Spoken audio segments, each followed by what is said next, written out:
ॐ तद्विष्णुः परमं पदं सदा पश्यन्ति सूरयः दिवीव चक्षुराततम् कौसल्यासु प्रजारां पूर्वा सन्ध्या प्रवर्तते उत्तिष्ठ नरशार्दूल कर्तव्यम दैवमानिकम्। प्रिय जिज्ञासुजनों, आजकल एक नारा बड़े जोर शोर से हम लोग उठाते हैं, गर्व से कहो हम हिंदू हैं, गर्व से कहो हम सनातनी हैं।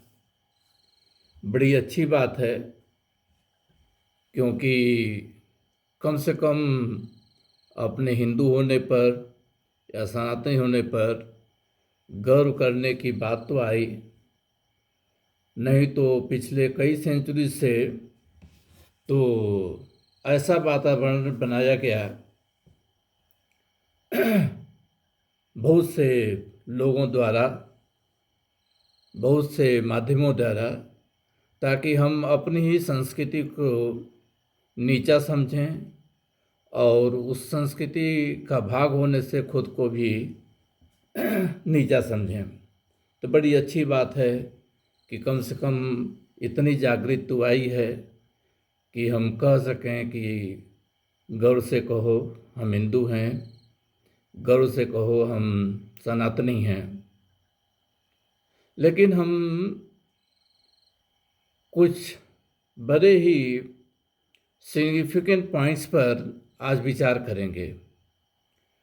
जिस ढंग से कुछ ग्रुप्स बने हैं, जैसे गौवध को से बचाने के लिए गौशाला में से गौ को ले जाकर के वध करने के लिए, या बहुत से कुछ ऑर्गेनाइजेशंस हैं जो इस माने में काम कर रहे हैं।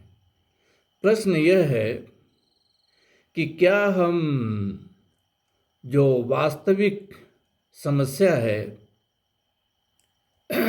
इस धर्म को गर्त में जाने से रोकने के लिए उस समस्या पर हम प्रहार कर रहे हैं, या हम किसी सिम्टम का क्योर कर रहे हैं और वास्तविक समस्या और बढ़ती जा रही है। इस पर हमने भी काफ़ी विचार किया और अपना मंतव्य आज रखता हूँ।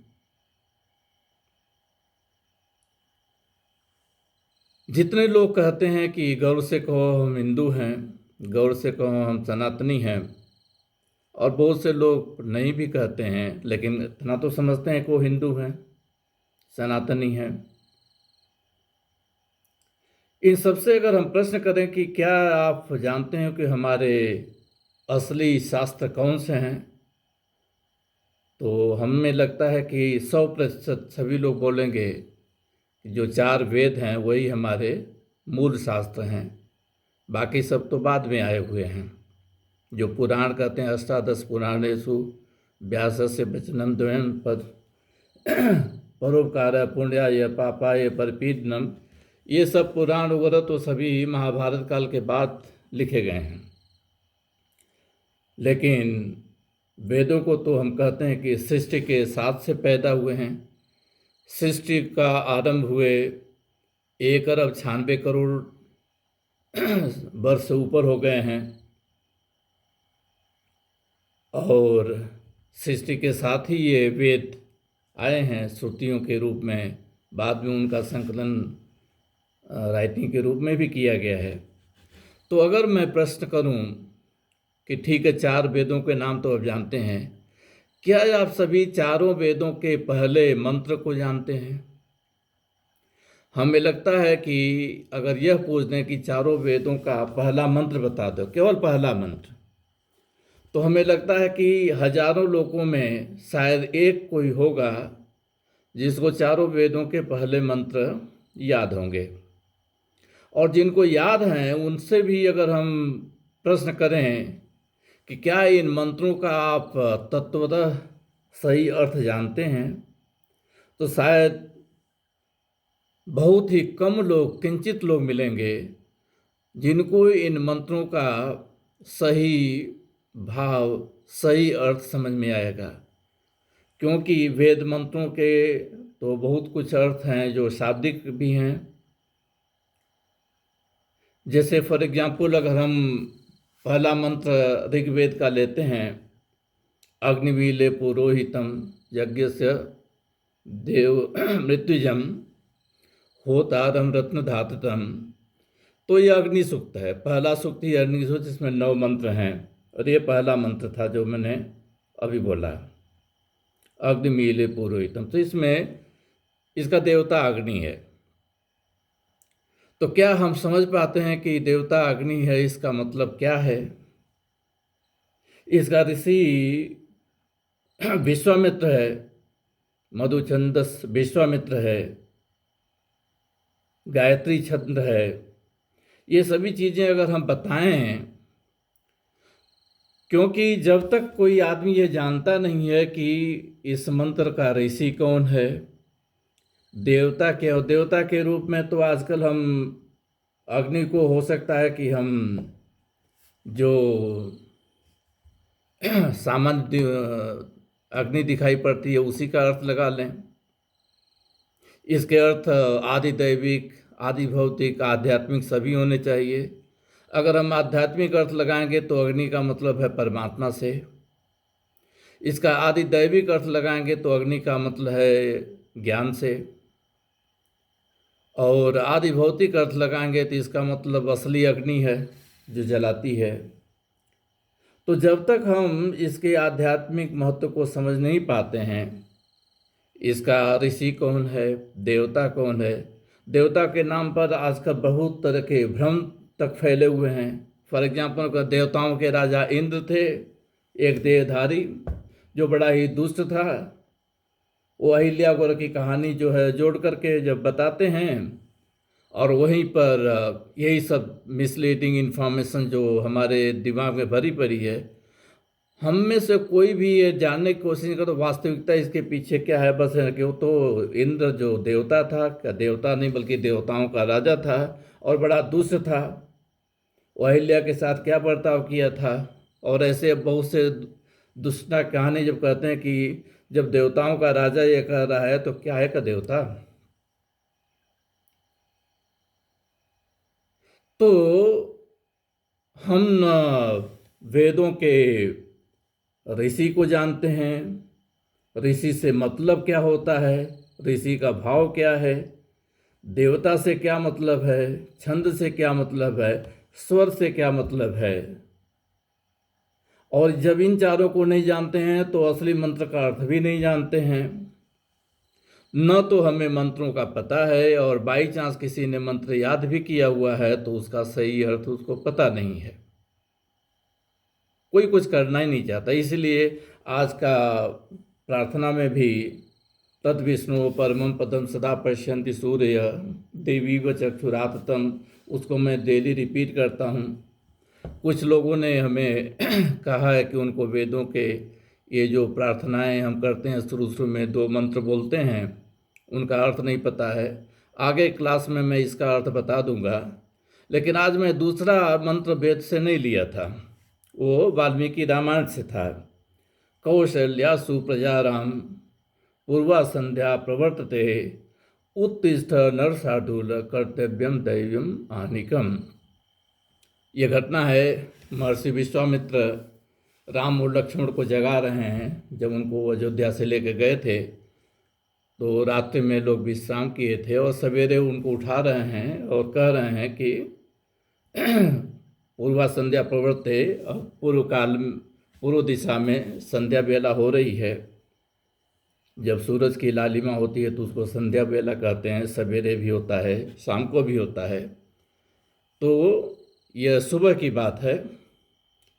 कहते हैं कि उत्तिष्ठ नरशार्दूल, हे पुरुष सिंह उठो, और जो दैवम आनिकम, आनिकम मतलब जो नित्य करने वाला, दिन में दिन होते होते करने वाला, जो विधान है, जिसको संध्या बंदन एक्चुअली कहते हैं, देव बंदन संध्या बंदन, उसको करो। तो हर जगह ऐसे बहुत से मैसेज मिलेंगे आपको रामायण में। इवन रामचरितमानस में बताया गया है कि दोनों भाई जो है संध्या बंदन करते थे सुबह और शाम। क्या हम संध्या बंदन करते हैं?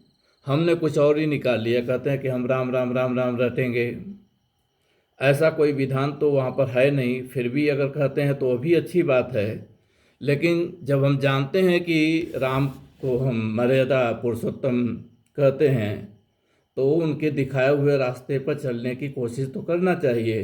तो अगर वो संध्या बंदन करते थे, और एक दो जगह नहीं, ऐसी बहुत सी एग्जाम्पल वाल्मीकि रामायण में भी है और रामायण के दूसरे संकलन में भी हैं। क्या हम संध्या बंदन करते हैं? पिछले कुछ क्लासेस से मैं आपको बता रहा था पंच महायज्ञ हम सभी को करना चाहिए। उसमें यह संध्या बंदन है, जिसको ब्रह्म संध्या ब्रह्म यज्ञ भी कहते हैं। पिछले एक क्लास में हमने कैसे किया जाता है उसका रिकॉर्डिंग भी दिया था आप लोगों को। अच्छा होगा कि सभी लोग ज्वाइन करें सुबह और करें साथ में। तो कोई करता ही नहीं है, और जब हम नहीं करते हैं तो क्या हम ये शिक्षा अपने बच्चों में दे पाते हैं? अगर हम बस ऐसे अपने बच्चों से कहें कि गर्व से कहो हम हिंदू हैं, गर्व से कहो हम सनातनी हैं, बच्चे के अंदर हजारों क्वेश्चंस गूंजते रहते हैं। बच्चा आज का एक लिटिल साइंटिस्ट ही होता है, हर चीज़ के लिए वो प्रश्न करेगा। और जब उसको कुछ बताएंगे अपने धर्म के बारे में, जहाँ पर उसको लगेगा कि लॉजिकली चीज़ें सही नहीं हैं, तो क्या उसका सम्मान करेगा? उस धर्म का सम्मान मन में नहीं करेगा, मुंह से बोले चाहे न बोले। क्या हम अपने बच्चों में यह संस्कार भर पाते हैं? हमने बहुत गर्व से हम पहले ये भी कहते थे, मातृपितृभ्यः चरणतः स्वर्गम भवति, माता पिता के चरणों में स्वर्ग होता है। क्या यह बात आज का जनरेशन यह समझ पाता है, मन से मान पाता है? हम यह नहीं कह रहे हैं कि हमने उसको क्या रटा दिया है। क्या यह उसके संस्कार में निहित है? संस्कार में, नित्य के संस्कार में यह चीज़ें पाई जाती हैं। राम ने कहा था जननी जन्मभूमि स स्वर्गादपि गरीयपि। तो जननी जन्मभूमि से स्वर्गादपि गरीयसी, इसी का मतलब है कि जननी और जन्मभूमि स्वर्ग से भी बढ़ कर के है। क्या ये भाव हम अपने बच्चों में भर पाते हैं?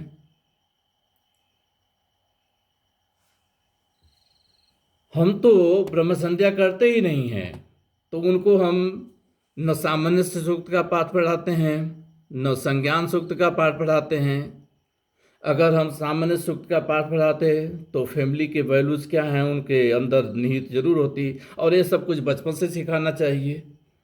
बचपन से क्या हम कभी सिखाते नहीं, खुद नहीं सीखे हैं तो उनको क्या सिखाएंगे? तो ये सब चीज़ें केवल हम मुंह से अगर बोलते रहें कि गौर से कहो हम ये हैं और वो हैं, और हम संस्कारों में इसको नहीं अप्लाई करते हैं, हम संस्कारों में इनको नहीं, नित्य के संस्कार में नहीं हम समाहित करते हैं।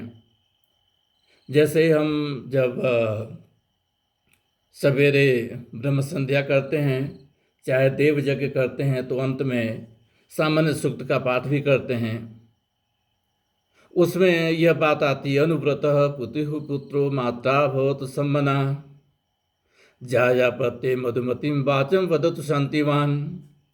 अनुव्रतः पितुः पुत्रो, पुत्र या संतान पिता के अनुव्रत हो, पिता के कहे हुए कदमों पर चलने वाली हो।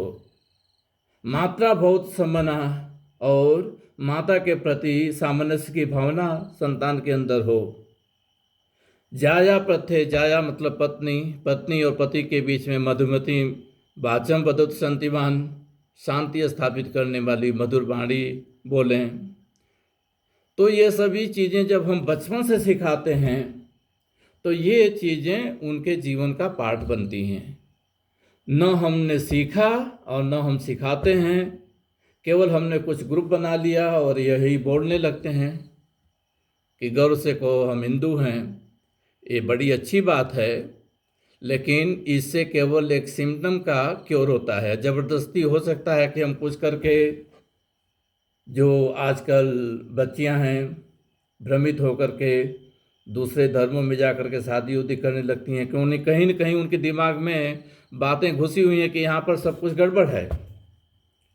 क्योंकि जो गड़बड़ उन्होंने देखा है, चाहे किसी और धर्म के लोगों ने उनको बता दिया है, उन्होंने न कभी कोशिश किया कि हम जाने कि इसका शंका समाधान क्या है, ये वास्तव में ये भ्रम है या सही है। क्योंकि जब हम घर पर वो आएंगी तो घर पर उन बच्चों को हम इसकी शिक्षा कभी दिए नहीं हैं। शायद वो डरते हैं कि उनके पास हिम्मत भी नहीं होती है कि वो पूछें कि भाई वास्तविकता क्या है, ये किसी ने बताया है, ये लगता है कि ये सब कुछ जो है अंधविश्वास है, निरा गड़बड़ झाला है, ये धर्म का पाठ नहीं होना चाहिए। उनके अंदर ये सब प्रश्न हैं, लेकिन वो प्रश्न करेंगे नहीं, क्योंकि प्रश्न करें भी तो कोई उत्तर देने वाला शायद नहीं है। इसीलिए यह सीरीज मैंने बनाया है, क्योंकि ऐसे तमाम प्रश्न जो आते हैं इनका उत्तर इसमें दिया जाएगा, और कैसे क्या क्या चीज़ें गड़बड़ हो गई हैं, क्या क्या चीज़ें हमारे धर्म के अंदर घुस गई हैं जो वास्तव में अंधविश्वास हैं, वास्तविक धर्म का पाठ नहीं है। इन सभी चीज़ों को भी इसमें मैं क्लेरिफाई करूंगा इस सीरीज में। लेकिन मुख्य बात है कि इसे हमें बच्चों के संस्कार में डालना है, और बच्चों के संस्कार में अगर डालना है तो हमें बचपन से ही उनको पंचमहायज्ञ की शिक्षा देनी होगी, वेदों की शिक्षा देनी होगी, वेदों का अध्ययन कराना होगा, क्योंकि उसमें ऐसी बातें, सुंदर बातें बताई गई हैं जो हमारे जीवन का भाग अगर बन जाएं तो जीवन में कभी वो बुराइयां नहीं आएंगी जो आजकल देखने को मिलती हैं। विवाह जैसे उत्तम संस्कार की चीज़ है, और आजकल बार बार यही देखने को आता है, कहीं पत्नी ने पति की हत्या करा दी, पति ने पत्नी के वो खड्डे में डाल करके उस पर कब्र बना दी। इस ढंग की चीज़ें जब आती हैं, क्यों, यही इसीलिए क्योंकि उसके अंदर जो सही संस्कार थे बचपन से डालने के, उन्होंने उनमें डाला नहीं। न हमें इसका ज्ञान है, माता पिता तो बन गए, लेकिन न हमें इसका ज्ञान है, न हम अपने बच्चों को दे पा रहे हैं। और अगर बच्चे हमारी बात नहीं मानते हैं तो कहते हैं आजकल को बच्चे नहीं बाप पैदा होते हैं।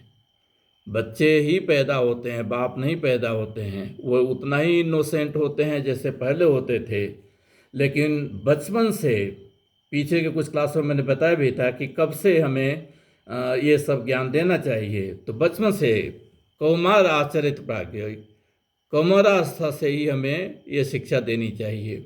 अगर हम नहीं देंगे तो बड़े हो जाने के बाद ये सब चीज़ें वो कभी सीखेंगे नहीं। लेकिन हम तो उन्हें यह कह रहे हैं कि भाई कैसे पढ़ो कि तुम्हें जॉब लग जाए, कैसे पढ़ो कि तुम पैसे कमा सको। हमने इसको ज़रूरी ही नहीं समझा कि उनके संस्कार सही होने चाहिए, उनके विचार परिष्कृत होने चाहिए, इसको हम ज़रूरी नहीं समझे। उनके लिए तो धरती माता माता नहीं है, एक धरती है जहाँ से उनको सोना उगाने की कोई जगह बन गई है। अगर हम वहाँ पर कहते हैं नमो मात्रे पृथिव्यै, नमो मात्रे पृथिव्या इयं ते राजस्तासी यमुनो ध्रुवोसि धरुणः, तो हम नमो मात्रे पृथिव्यै, हे धरती माता, हम तुम्हें नमस्कार कर, धरती माता, उसको माता की संज्ञा देते हैं, तो वो उसका वैल्यू समझेंगे। लेकिन बचपन से ये इस तरह के बीज बचपन से डालने पड़ते हैं। बड़े होने पर कहेंगे कि ये तो धरती तो ऐसे ही है, इसको हम माता क्यों माने। लेकिन अनेक जगहों पर वेदों में ये बातें कही गई हैं, माता भूमि पुत्रो अहम पृथिव्या, माता भूमि पुत्रो अहम पृथिव्या, ये अथर्ववेद का मंत्र है। नमो मात्रे पृथिव्यै, नमो मात्रे पृथिव्या इयं ते राजयन्तासि यमुनो ध्रुवोसि धरुणः, ये यजुर्वेद का मंत्र है। भूमिर्माता ऋतेर्नो जनितम भ्राता अंतरिक्षम अभिशस्त्यानः, यह अथर्ववेद का मंत्र है। तो ये सभी चीज़ें हमारे संस्कार में जब तक नहीं आएंगी, यह मान कर चलिए कि हम केवल नारा लगाते रहें कि गौरव से कहो हम हिंदू हैं, गौरव से कहो हम सनातनी हैं, वास्तव में कोई सिग्निफिकेंट सुधार दिखने वाला नहीं है। आगे के क्लास में मैं बताऊंगा कि अगर हमें ये संस्कार देने हैं तो एग्जैक्टली कैसे देने हैं, और क्या क्या कारण थे कि पिछले 1000 सालों में, 1200 सालों में धर्म का इतना क्षय हुआ है। अनेक आक्रमणकारी आकर के हमारे यहाँ बैठ गए ऑक्युपाई करके, और उन्होंने अपने धर्म की तलवार के बल पर, चाहे जैसे भी हो, छाप छानी। अंग्रेज आए, उन्होंने भी ऐसे किया। तो क्यों वो कर सके और हम उनसे अपने को बचा नहीं पाए, उनके इम्पैक्ट से बचा नहीं पाए? क्योंकि अगर हम जानेंगे कि क्यों ऐसा हो पाया, तो हम आगे के जीवन में कुछ ऐसा कर सकते हैं कि फिर वैसी गलतियां न दोहराई जाएं। तो आज के क्लास में इतना ही, लेकिन कल के दूसरे क्लास में मैंने बताऊंगा कि गलतियां कहाँ पर हुई थी, और इन गलतियों को ठीक करने वाले कौन कौन से मनीषी पहले हुए हैं, उन्होंने कितना कुछ किया है हमारे लिए ऑलरेडी, और करने के बाद भी हम पूरा का पूरा उसका फ़ायदा नहीं उठा पाए। बहुत से क्रांतियाँ हुई जो फेल हो गई, तो फेल होने के भी कारण क्या थे, ये सभी चीज़ों पर हम विचार करेंगे। लेकिन अभी तक के लिए इस क्लास में इतना ही। ओम तत्सत।